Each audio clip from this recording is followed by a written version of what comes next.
नमस्कार, इमेज विशेषमा यहाँहरूलाई स्वागत छ। प्रधानमन्त्री केपी शर्मा ओलीले संसद विघटन गरेपछि मुलुकको राजनीति निकै तरङ्गित भएको छ। एक अर्थमा भन्ने हो भने नेपाली राजनीतिमा ठुलो भुइँचालो गएको छ। अहिले नेकपाको स्थायी कमिटी बैठक पनि बालुवाटारमा चलिरहेको छ। अब राष्ट्रपतिले प्रधानमन्त्रीको सिफारिसमा संसद विघटन गरिसकेपछि यसको चौतर्फी आलोचना भएको छ। समर्थनमा केही झिनामसिना स्वरहरू सुनिए पनि विरोधका स्वरहरू बाक्लिएका छन्। यो संसद विघटनलाई कसरी लिन सकिन्छ? यो संविधान बमोजिम छ कि छैन? यसपछिका राजनीतिक परिदृश्यहरू कस्तो होलान्? यो निर्णयको चुनौती सर्वोच्चमा जान सक्ला नसक्ला, तमाम विषयहरू छन्। यति ठुलो यसले भ्वाङ पारेको छ कि नेपाली राजनीतिमा तत्कालै यसको बारेमा पूर्वानुमान गर्न धेरै गाह्रो भए पनि अब घटनाक्रमहरू बिस्तारै अगाडि बढ्दै जाँदैछन्। यसै सन्दर्भमा कुराकानी गर्नको लागि आज हामीसँग वरिष्ठ अधिवक्ता शम्भु थापा हुनुहुन्छ। थापाजी, यहाँलाई कार्यक्रममा स्वागत छ। धन्यवाद। हिजो अस्ति अलिअलि गाईगुई त सुनिन्थ्यो, संसद विघटन गर्नको लागि प्रधानमन्त्री आतुर पनि छन्, उनलाई रोक्नुपर्छ भन्ने आवाज पनि नेकपा भित्रै सुनिन्थ्यो। आज अचानक भनौँ अथवा नियोजितै भनौँ, विघटन त संसद भइ नै हाल्यो, चुनावको मिति पनि तोकिसकियो। संवैधानिक राजनीतिक दृष्टिकोणले यो घटनालाई तपाईँले कसरी लिनुभएको छ? यो दुईवटा कुरा, एउटा प्रष्ट रूपमा संसदको विघटन एउटै अवस्थामा मात्रै हुन्छ। त्यो संसदको निर्वाचन पश्चात सरकार दिन सकेन, होइन, वा दिइराखेको जुन सरकार हो त्यो माथि अविश्वासको मत आयो र अर्को सरकार बन्न सकेन। यति दुईटा। संविधानको धारा म तपाईँलाई 77-85 जम्मा दुईवटा ठाउँमा छ। यो पनि तपाईँ नेपाली जनतालाई हामीलाई पढ्न सजिलो हुन्छ, कानुनका विद्यार्थी लगायतलाई। एक ठाउँमा सरकार दिन सकेन भने भन्ने छ धारा 77 मा, 85 मा गएर यो संविधान बमोजिम अगावै विघटन भएमा भन्ने छ। भनेको अर्थ त्यही 77 मा गएको। अब के कुरा नि, त्यसपछि प्रधानमन्त्री आइसकेपछि प्रधानमन्त्री कता उत्तरदायी हुन्छन् त भन्दाखेरि सम्पूर्ण मन्त्रीहरू प्रधानमन्त्रीमाथि उत्तरदायी हुने, प्रधानमन्त्री चाहिँ संसदमाथि उत्तरदायी र जवाफदेही हुन्छन्। उनले संसद त सुरक्षा गर्नुपर्छ, यो संविधान बमोजिम। अब मलाई यो बडा होइन, हीनता एउटा बोध हुन्छ। एउटा राष्ट्रमा निर्वाचित भएको सांसदले जो प्रधानमन्त्री हुनुहुन्थ्यो, उहाँले संसदै छैन भन्नुको अर्थ त पहिला प्रधानमन्त्री छैन भने उहाँ पहिला हुनुहुन्न। किन भन्दाखेरि जुन संसद फ्याल्नै सक्नुहुन्न, होइन। फेरि अर्को कुरा तपाईँलाई म जानकारी गराउँ, अहिले के बेला छ त भन्दाखेरि जुन अस्ति भदौमा संसद अधिवेशन गर्नुभयो, 6 महिना ठ्याक्क पुग्न लागेको छ। उहाँ संसदमा जानै चाहनुहुन्न। प्रधानमन्त्री संसदमा जानै चाहनुहुन्न। 6 महिना बोलाउनु अति नै पर्थ्यो संसदको अधिवेशन। हेर्नुहोस् है, जुनसुकै नाम दिनुहोस्। त्यसकारण एउटा यसमा विवाद छैन कि यो त संसद नहुनु भनेर भनेको के हो भनेर भन्नुहुन्छ भने, जसरी हिटलरले संसदले कानुन बनाउन सक्दैन भनेर सम्पूर्ण अधिकार आफैले लिए, त्यो भन्दा पनि 21औं शताब्दीमा नेपाली जनता आफैले लेखेको संविधान भनेर भनेको, संविधान सभा भनेर भनेको, यो यति कमजोर संविधान छैन। तपाईँको मतमा जसरी हाम्रो 47 सालको संविधानमा प्रधानमन्त्रीले संसद विघटन गर्न सक्ने छन् भनेर जसरी स्पष्ट व्याख्या गरिएको थियो 53 मा, धारा 53 मा, त्यो स्पष्टता यो संविधानमा छैन भन्न खोज्नु भएको हो। त्यो होइन, त्यो एउटा कुरा, धारा 2047 छोडिदिनुहोस्। जति बेरको जुन संविधान छ त्यही हेर्नु पर्यो। यो लिखित संविधान हो। पहिला लिखित संविधानको अर्थ बुझौँ रानी। लिखित संविधान भन्ने बित्तिकै जति अधिकार दिएको छ त्यति मात्रै प्रयोग गर्न पाइन्छ। अब राष्ट्रपति कार्यालयले जुन प्रेस विज्ञप्ति जारी गर्यो त्यो सिफारिसपछि त्यहाँ के भनिएको छ भन्दाखेरि 76 को उपधारा 1 र 7 तथा धारा 85 एवं संसदीय प्रणालीको आधारभूत मर्म र मूल्य मान्यता भनेर त्यहाँ चाहिँ जस्टिफिकेसन छ। राष्ट्रपति पनि राष्ट्रपतिको पद मात्रै छ, त्यो हैसियतको काम गर्नु भएको छैन। मैले अगाडि भने नि, एकमा त मन्त्री परिषद बन्ने कुरा छ, 77 को 7 मा मन्त्री परिषद बनेन भने विघटन हुने कुरा छ। अनि तपाईँको चाहिँ धारा 85 मा के छ, तपाईँ हेर्नु धारा 85 मा के छ भन्दाखेरि यो संविधान बमोजिम अगावै विघटन हो त्यो भनेको। अन्त कहाँ छ? फेरि मैले के भने त भन्नुहुन्छ भने लिखित संविधानमा कसैको विशेष अधिकार हुँदैन। यो बडा बुझ्न जरुरी छ। तपाईँ युकेमा जानुभयो भने होइन, संयुक्त राज्यमा तपाईँ जानुभयो भने त्यहाँ लिखित संविधान छैन। परम्परा र मूल्य यस्तो चलेर आएको छ, प्रधानमन्त्रीको जहिले पनि विघटन गर्ने अधिकार छ। तर त्यो पनि केही विषयहरू आउँछ। केही विषयहरू के आउँछ भन्नुहुन्छ भने संसदमा प्रधानमन्त्री असफल भए, संसदमा प्रधानमन्त्री अल्पमतमा परे भने यसलाई चाहिँ तह लगाउने लट्ठी भनिन्छ। आफ्ना सदस्यहरूलाई, सांसदहरूलाई तह लगाउने लट्ठी। यो बडा बुझ्न के हो त? यो विघटन हिजो रातिसम्म सुतेका थियौँ, आज संसद गयो भने त मृत्युदण्ड भयो नि। यो त मृत्युदण्ड भयो नि। हेर्नु भनेपछि प्रधानमन्त्रीले जसरी संसद विघटन गर्नुभयो यो संविधान बमोजिम पनि छैन र यसको बिहान बेलुका सुत्यो, बिहान उठ्यो, राजनीतिक रूपमा पनि औचित्य पुष्टि गर्ने आधार छैन। तपाईलाई मैले भने नि विघटन हुन्छ। विघटनको कुरा संसदमा पुग्यो। संसदमा पुगेपछि के भनिन्छ? यदि तपाईँले मलाई भोट दिनु भएन भने, मत दिनु भएन भने, मैले जुन प्रस्ताव लगेको छु नि त्यो प्रस्तावहरू के हुन्छ? कहिलेकाहीँ तपाईँको आर्थिक प्रस्ताव हुन्छ, बजेट हुन्छ।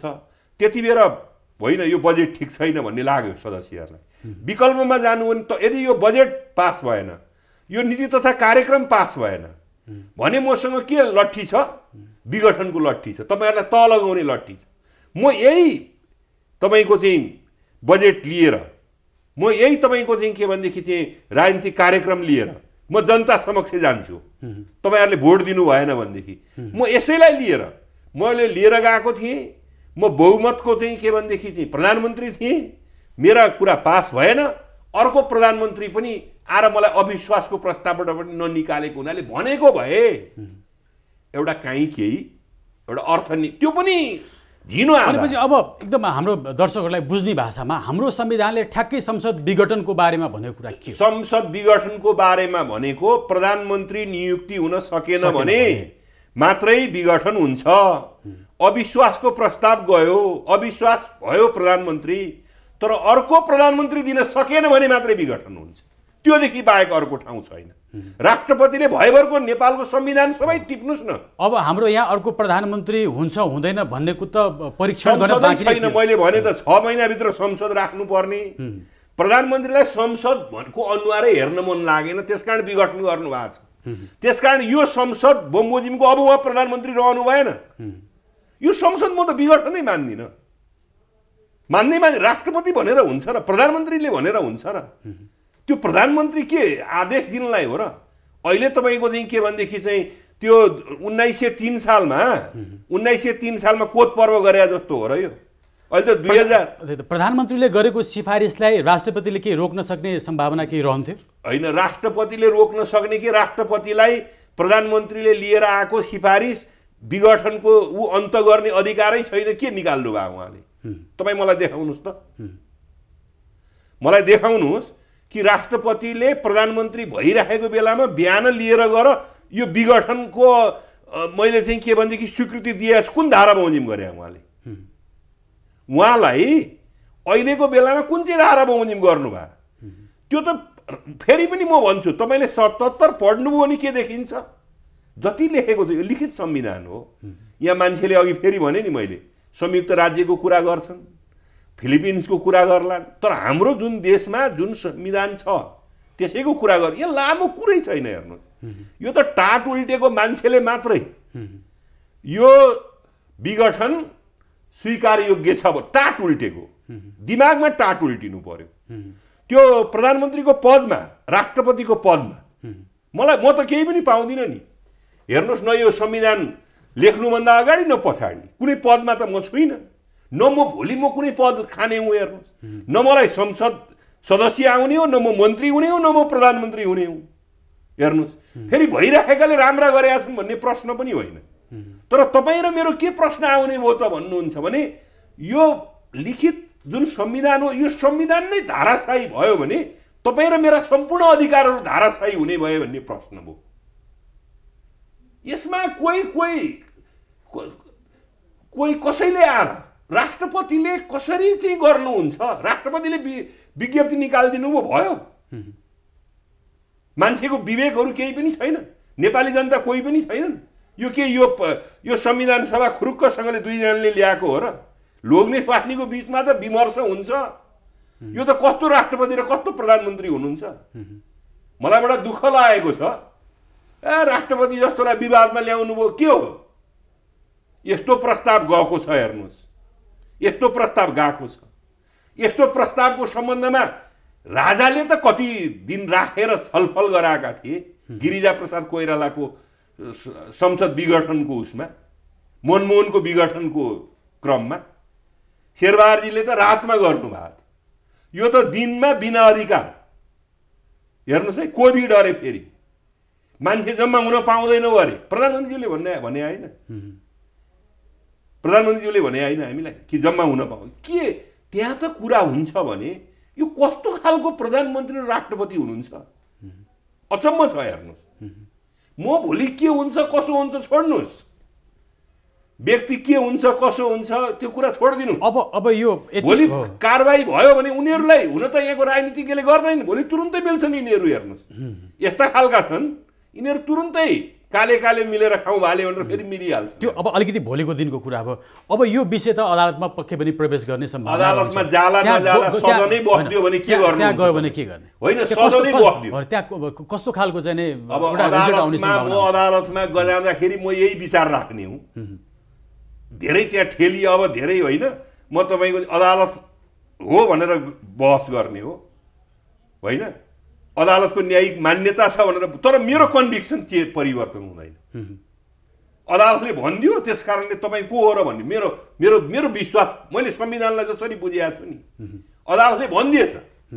मान्छे आफ्नो वादमा हिँड्छ, मान्छे आफ्नो विश्वासमा हिँड्छ, अनि त्यसैले नै क्रान्ति हुन्छ। यदि वाद र विश्वास नभएको भएदेखि नेपालमा पनि माओवादीले क्रान्ति गर्थे र? झापा आन्दोलन गरेर अहिलेका प्रधानमन्त्री आइपुग्नुहुन्थ्यो र? माधव नेपालहरू आइपुग्नुहुन्थ्यो र? वामदेवहरू विश्वासमा नै हिँड्या हो। अब राजनीति त निकै नै तरल छ, होइन? अब तरल त कस्तो भने भइसक्यो होइन? अब अलिकति पोलिटिक्स अब कसरी अगाडि बढ्ला जस्तो लाग्छ? अब राजनीति, अब नेपाली काङ्ग्रेस, होइन नेपाली काङ्ग्रेस, अब यो त मैले बुझ्न के भने यसमा पनि अन्तर्विरोध हुनु, यसमा पनि विरोध हुनु, यसमा पनि म धेरै मत ल्याउँछु, अब म सरकार अहिले त्यो नसोचे हुन्छ। यस्तो संसद त जान्छ भने तपाईँलाई निर्वाचन गरेर तपाईँलाई पद दिनको लागि केपी ओली हिँडेका छैन, यो कुरा प्रष्ट बुझे हुन्छ। केपी ओली कसैलाई पद दिनको लागि उनी छोड्नै केही पनि तयार छैनन् भन्ने कुरा बुझिन्छ, होइन? म नै यो लुइस 14औं जस्तो, होइन म त के छुइनँ भन्ने छ, म के छुइनँ भन्ने छ, होइन? मलाई त्यस्तो लाग्यो यो हेर्दा। किन भन्नुहुन्छ भने केही संसद पनि बसेका छैन, केही पनि छैन। राजनीतिक दलहरूको पार्टीमा के झगडा छ के छैन छोडिदिनुहोस् न, त्यो हामीसँग मतलबको कुरै होइन। त्यो नेपाली तपाईँलाई सदनमा काम गर्न दिएन भन्नुहुन्छ भने सदनले जहिले पनि हरेक कुरा पास गरेर पठाइरहेछ। सदनले उहाँले अकस्मात सदनको चाहिँ उ गर्नुभयो, त्यसमा पनि कहिले प्रश्न उठाएनन् भदौमा, त कहिले चाहिँ के चाहिँ काम गर्न पाउनु भयो? सबै नितान्त एउटा पार्टीभित्रको घर झगडालाई व्यवस्थित गर्न नसक्दाखेरि त्यो आक्रोश सिङ्गो संसद। श्रीमान र श्रीमतीको झगडा भयो भनेदेखि मारिदिन पाइन्छ, काटिदिन पाइन्छ। तपाईँको हो उहाँहरूको कसको के झगडा भयो, पार्लियामेन्टलाई काटिदिन, यो त संविधानमा नभएको कुराहरू प्रयोगमा आयो भने यो शासन व्यवस्था रहँदैन। हेर्नुहोस्, अरू कुन आउँछ अब थाहा छैन। आज जुन एउटा परिदृश्य देखियो राजनीतिमा, यो परिदृश्यले सङ्घीय लोकतान्त्रिक गणतन्त्रात्मक व्यवस्था जुन अगाडि बढ्दै थियो यसमाथि नै प्रश्न चिन्ह लाग्ने सम्भावना देख्नुहुन्छ? मान्छे फ्यालिन्छन्, नेपाली जनताको प्रजातन्त्र जाँदैन। हेर्नुहोस्, दुःख पाउँछौँ हामीले, नेपाली जनताको प्रजातन्त्र जाँदैन, होइन? कसले के बुझेको छ प्रजातन्त्र, तर तपाईँ र मैले बुझेको प्रजातन्त्र चाहिँ संविधानमा जुन लेखिएको छ त्यो शासन पद्धति निर्बाध रूपमा चाहिँ चल्नु पर्दछ भन्ने हामीहरूले बुझेको त्यति नै हो। कसलाई कुन मान्छे मन परेको छ नियुक्ति गरिराख्नु भएको छ नि, आज पनि नाउँ आइरहेको छ त्यो विषयमा। उहाँलाई आफ्नो मान्छे नियुक्ति गर्नु रहेछ, अध्यादेश फाल्नु, अध्यादेशको कार्ड फाल्नुभयो, अध्यादेशमा अब कस्तो प्रधानमन्त्री होला हेर्नुहोस्। अस्ति कोही नियुक्ति भएको छैन भनेर भनेको आज संसद नभए बेलामा कोही दिन हुँदैन भनेर सायद ल्याएको होला। त्यो विषयवस्तुमा अर्को उ गरौँला, 5 दिनभित्र संसदीय सुनवाई गर्नुपर्ने छ। संसदै छैन, सुनवाई नै हुँदैन भनेर नियुक्ति गर्छु भनेर फेरि अर्को अध्यादेश जारी गर्न ल्याउनु भयो होला। त यसमा यो प्रश्न अब अदालत जाने, अदालतमा मुद्दा मामिला गर्ने त के संसद बस्दियो, संसद बसेर तपाईँको चाहिँ के भने केपी ओलीलाई पहिला खडा हुनुहोस् भनेर भन्यो होइन, राष्ट्रपतिलाई पनि खडा हुनुहोस् भनिदियो एकछिन होइन, खडा हुनुहोस् भन्यो। अब प्रधानमन्त्रीले हस्तक्षेप गरे सैनिक मार्फत र प्रहरी मार्फत। सैनिक र प्रहरी चलेन, गर्नुहुन्छ के तपाईँ? सैनिक र प्रहरी चलेन, प्रधानमन्त्री र राष्ट्रपतिले भनेको, र महाभियोग सुरु गर्यो, अविश्वास लगाएर। यहाँले प्रसङ्ग उकाइहाल्नु, म एउटा धारा 103 को पनि यहाँ स्मरण गरौँ। अब संविधानको धारा 3 मा संसदको विशेषाधिकार सम्बन्धी जुन व्यवस्था छ, अब यसले यस संविधानको अधीनमा रही संघीय संसदको प्रत्येक सदनलाई आफ्नो काम कारबाही र निर्णय गर्ने पूर्ण अधिकार रहनेछ र सदनको कुनै काम कारबाही नियमित छ वा छैन भनी निर्णय गर्ने अधिकार सम्बन्धित सदनलाई मात्रै हुनेछ र यो अदालतमा मुद्दा यो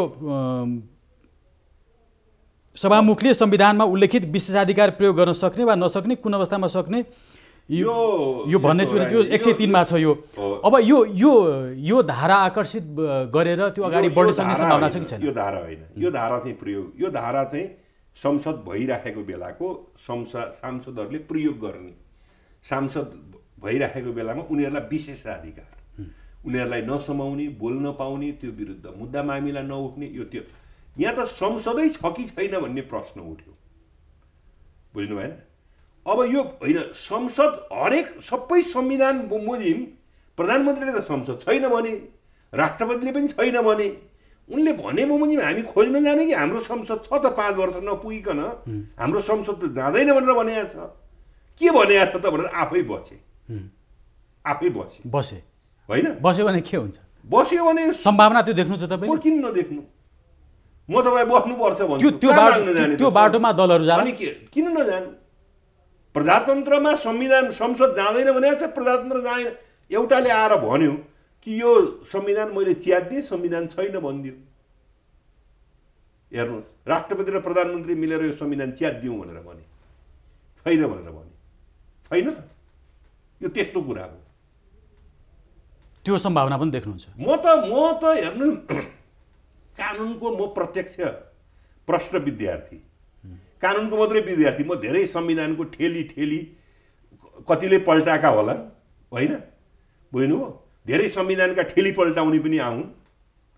जो तपाईँ जिउँदो कि मरेको भनेर सोध्यो भने मलाई तपाईँ जिउँदो कि मरेको, जिउँदो होइन, तपाईँ मर्नुभयो भनेर कसैले भनेर हुन्छ त?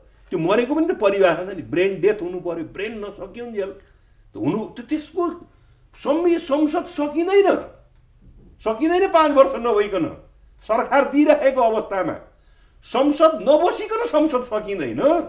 मैले तपाईँलाई भन्न खोजेको संसद बसेको बेलामा चाहिँ संसदकै काम कारबाहीले संसद सकिन सक्दछ।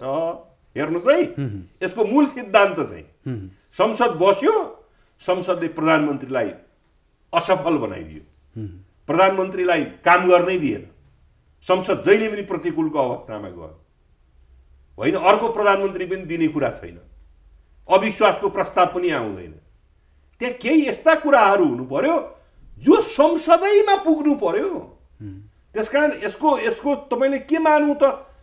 यो संविधानको एउटा चाहिँ के भनेदेखि चाहिँ मातृ यसको चाहिँ व्याख्याको सिद्धान्त भनेर भनिन्छ।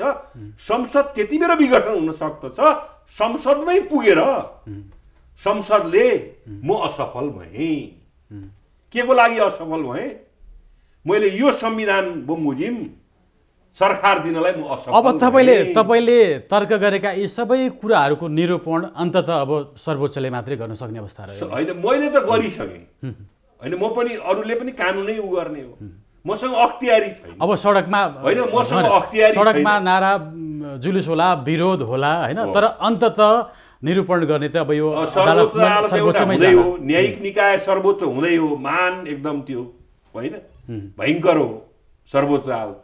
तर सर्वोच्च अदालतको प्रधान न्यायाधीश पनि त्यो 30 गते बस्नु भएको हो भने त्योभन्दा दुर्भाग्य के हुन्छ?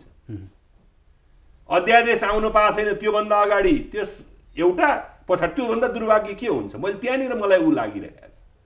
हेर्नु,